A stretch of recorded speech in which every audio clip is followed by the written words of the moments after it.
In the modern age, GTA clones seem a dime a dozen. Some have succeeded in cashing in on the fad of a lawless open world sandbox, while others have more or less died in the cradle.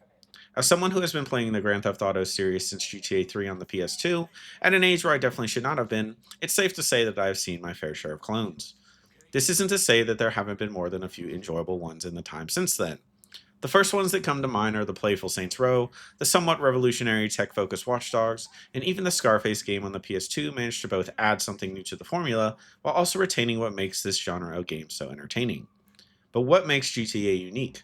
What defines the formula Rockstar has perfected as we head into GTA 6? Well, most would say it's the open world or the ability to do whatever you want without anyone to tell you if it's right or wrong. Enter MindEye, a game that, well, aspires to be great but falters in more areas than one. Let's just get right into it. Just be warned, it is a doozy. Now, I will go out and say that the story kept me entertained throughout my 10-hour playthrough. You play as Jacob Diaz, a former special operations soldier who's haunted by flashbacks of a mission that changed his life for the worst and all but erased his memories from that night. You see, when Jacob went on this special operations mission before the events of the game, he was the host of a piece of experimental technology known as the Mind's Eye. During the events of this mission, this piece of tech becomes unstable after they discover an otherworldly ruins filled with the technology of something beyond human understanding. When Jacob and his mind's eye technology interact with this alien tech, it changes neurological pathway in a way that all but made it seem like that day never happened at all. Through a short cutscene in the beginning of the game, you as the player also discover that Jacob was not only affected by this as far as the inner workings of his mind, but this alien technology caused his own robotic companion to kill most of his special operations team. Looking to start over and find out what happened that night, Jacobs makes his way to the fictional city of Red Rock, a city very clearly modeled after Las Vegas in the most boring way possible, and, well, your story starts from that point. The start of your journey has Jacob reconnecting with an old friend from college as he attempts to get a job working for the same company that created the titular technology still implanted in his head. What follows from this point is a 10 to 12-hour slog as Jacob gets sucked into corporate espionage, assassinations, alien invasions, and a host of other random events and missions that could all push Jacob towards the answers he's looking for. Along the way, you meet a ton of forgettable characters who feel like they are ripped straight from a generic action movie. You have the token snobby tech billionaire who treats you like his corporate lackey, the eccentric tattooed hacker that your character randomly falls in love with, and as many shady ex military bad guys as you could ever ask for with the most basic plans for world domination, of course. This isn't to say that there aren't some genuinely good moments hidden between these random missions, but I have to admit I felt like I was playing through an early 2000s bargain bin GTA clone for at least half the story. When stuff finally does start to kick up towards the last act of the game, you really do get a decent payoff until the final cutscene that ends in one of the most confusing cliffhangers I have witnessed in recent memory. Not only does it end on what amounts to a black screen, but it feels heavily implied that we won't be getting any payoff until a second game releases or a DLC. With how much of a mess Mindside Launch is turning out to be and the huge influx of refunds and other stuff I see happening, I doubt we'll get either. So I imagine most of you reading this review or listening to it if you're on YouTube are probably thinking, hey, this guy didn't talk about the open world. That's the best part of a GTA-like game. Now hold up. So pull out your pitchfork yet, because I'm about to ruin your day if that is what you're looking for. The world of Red Rock is as uneventful as they come. Not only are you locked into a linear experience with no actual way to explore past the limits of whatever mission you're doing at that moment, but the actual free roam option is entirely removed until you unlock it about halfway through the campaign. And this isn't just like a, hey, you unlocked free roam, have fun being able to explore. No. You as the player have to go into your start menu and select an entirely different instance, and only then are you able to actually explore the city. And the worst part is, there isn't even anything in the city worth exploring. Citizens mostly run around and react as badly as you can imagine from an early 2000s game. You can't steal any car or really drive in any vehicles unless they are quote unquote yours. And the only thing you can find as far as side quests are these fragment portals scattered throughout the city that have you reliving certain memories connected to the mind's eye. That is literally it. I will admit driving is pretty decent and handles very similar to GTA 4 system, but there really isn't anything to do besides racing side missions, and you guessed it, they are also hidden in the mission screen in your menu.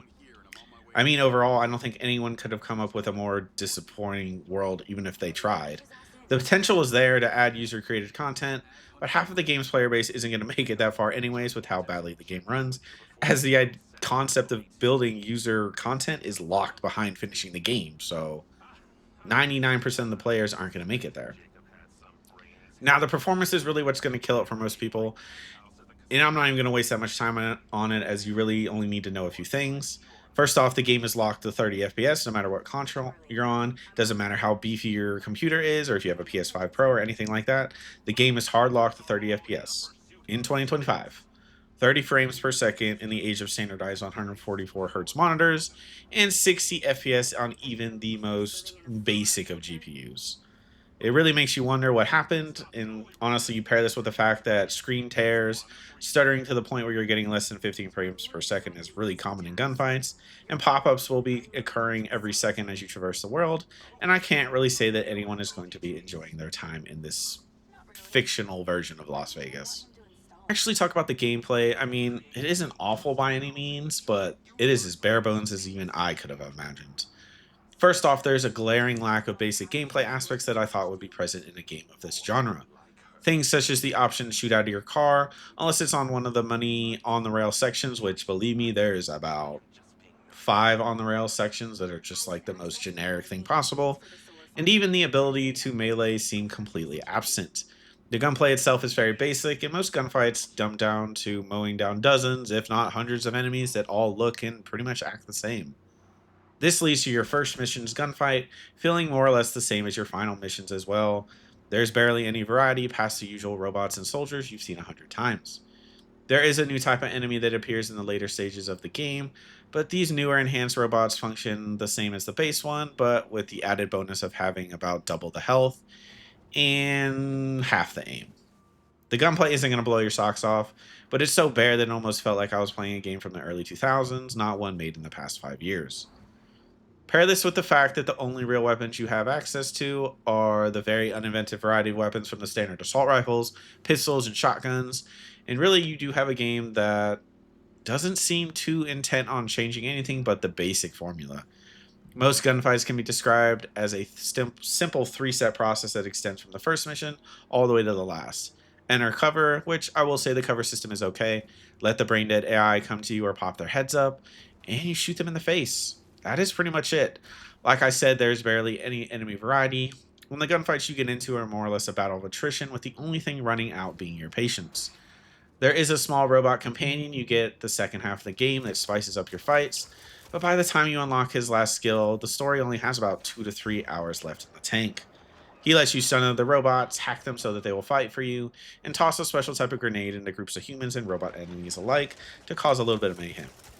It's a shame that the AI literally does not care when you throw these robots, as they pretty much just stand there and take the L regardless of if it's going to kill them or not. They just look at it. Other than that, he functions as a recon drone whose main use is corporate espionage and, well, spying on those unfortunate enough to stand between you and the secrets of the past. I mean, overall, there's nothing that makes this title's gameplay loop stand out, and I can almost guarantee that you'll be racing towards the end, wondering where it all went wrong. Now for my ending thoughts. MindEye is a game that falters on nearly every level. Its story is an interesting enough concept, but it just seems to be in such a rush to get to the finish line that any resemblance of character development or emotional attachment is completely brushed over without a thought. Pair the average story with the fact that the game runs awful on even the beefiest of rigs, has the most bare bones gameplay loop in recent memory, and clocks in at a meager 10 hours to complete, and you have what amounts to a half-baked experience that should be avoided at all costs. Now, off script for a couple seconds, this game is awful. I had originally thought, like, hey, I can review this. It doesn't look too bad, because, the trailers look pretty cool, but it's bad. Performance is a dog. The gameplay loop is boring. The story is okay. I'll say the story was interesting enough, but the cliffhanger ending had me thinking, like, why? And then just, like, it's just bad. It is the most 4 out of 10 game in existence, and I will not be surprised if it somehow scores lower than that, because I think a 4 out of 10 is pretty generous. But as always, hope you'll have a good rest of your day, good rest of your month, good rest of your year. And, yeah, I guess you'll see me next time. This one might knock me out, though, so we'll see.